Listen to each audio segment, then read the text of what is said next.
বাংলাদেশ বিমান বাহিনীর জাদুঘর।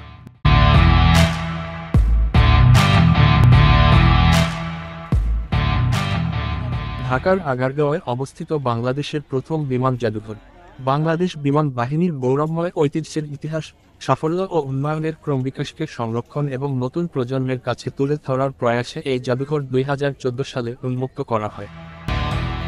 অবস্থান: এই জাদুঘরের পশ্চিমে রয়েছে বেগম রোকেয়া সরণি ও কম্পিউটার সিটি, আইডিবি ভবন এবং পূর্বে রয়েছে তেজগাঁও বিমানবন্দরের সুবিশাল রানওয়ে ও বাংলাদেশ বিমান বাহিনী ঘাঁটি বাসার। উত্তর দিকে রয়েছে সুদৃশ্য হ্রদ এবং দক্ষিণের সবুজ বৃক্ষসারি ও বনানী। উত্তরে সুবিশাল সবুজ মাঠ আছে যেখানে বাচ্চাদের নিয়ে খেলা করা যায়। এখানে আমি এসেছি আমার ছেলেকে নিয়ে, সে নিজেও ফুটবল নিয়ে খেলা করছে। ভিতরে খাবার, নামাজ এবং ওয়াশরুমের ব্যবস্থা আছে। এছাড়াও এখানে অনেক রাইড রয়েছে: train ride, float ride, water ride বা বোটের চড়ে সময় কাটিয়ে দেওয়ার সুযোগ আছে। উল্লেখ্য যে এখান থেকেই মেট্রো রেল দেখার মজাটা আলাদা।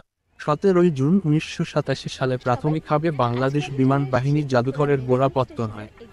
পরবর্তীতে 2014 সালে বেগম রোকেয়া সরণি সংলগ্ন তেজগাঁও বিমানবন্দরের রানওয়ের পশ্চিম পাশে মনোরম পরিবেশে আরও সুবিন্যস্ত ও সুগঠিতভাবে পুনর্গঠন করা হয় এবং জনসাধারণের জন্য উন্মুক্ত করে দেওয়া হয়। 2014 সালের 28 সেপ্টেম্বর এই বিমান জাদুঘরটি উদ্বোধন করেন এয়ার মার্শাল এনামুল বারী। উল্লেখযোগ্য সংগ্রহ: মূলত বিভিন্ন সময়ের হেলিকপ্টার ও বিমান দিয়েই এই জাদুঘর সাজানো হয়েছে। এর মধ্যে উল্লেখযোগ্য হচ্ছে বলাকা বাংলাদেশের প্রথম যাত্রীবাহী বিমান। রাশিয়ার তৈরি এই বিমানটি বাংলাদেশ আসে 1958 সালে। এয়ার টুয়ার ট্রেনিংয়ের জন্য এই বিমান ব্যবহার করা হয়। 1997 সালে নিউজিল্যান্ডের তৈরি এই বিমান বাংলাদেশ বিমান বাহিনীতে যোগ হয়।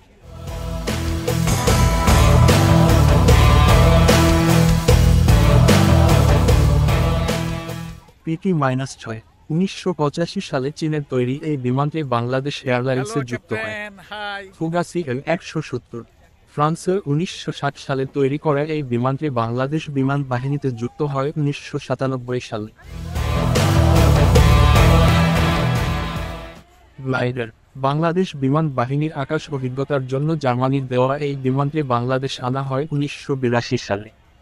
এয়ারটেক কানাডিয়ান DH-3 বিভাজন 1000 কানাডার তৈরি এই বোমারু বিমানটি 1971 সালে মুক্তিযুদ্ধে চট্টগ্রাম সমুদ্র বন্দরে সফল অভিযান পরিচালনা করে। হান্টার বিমান মুক্তিযুদ্ধের সময় ভারত বাংলাদেশকে ভূমিশত্রু থেকে রক্ষা করতে এই বিমানটি ব্যবহার করে। ভারতীয় বিমানবাহিনী বাংলাদেশ বিমানবাহিনীকে এই বিমানটি উপহার দেয়।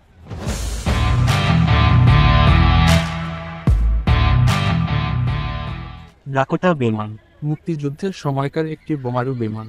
এটি 5000 পাউন্ড বোমা বহন করতে সক্ষম।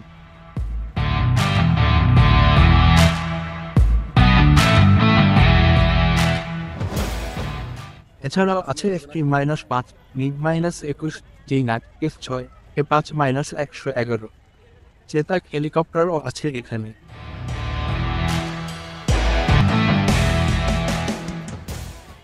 জাদুঘরের সময়সূচি: বিমান বাহিনী জাদুঘর সোম থেকে শনিবার বেলা 2টা থেকে রাত 8টা পর্যন্ত এবং বিশেষ দিন ব্যতীত প্রতি রবিবার বন্ধ থাকে। 50 টাকা মূল্যের টিকিট সংগ্রহ করে জাদুঘরে প্রবেশ করা যায়। এছাড়াও 30 টাকার টিকিটের বিনিময়ে ভেতরের হেলিকপ্টার বা বিমানে ওঠা যায়।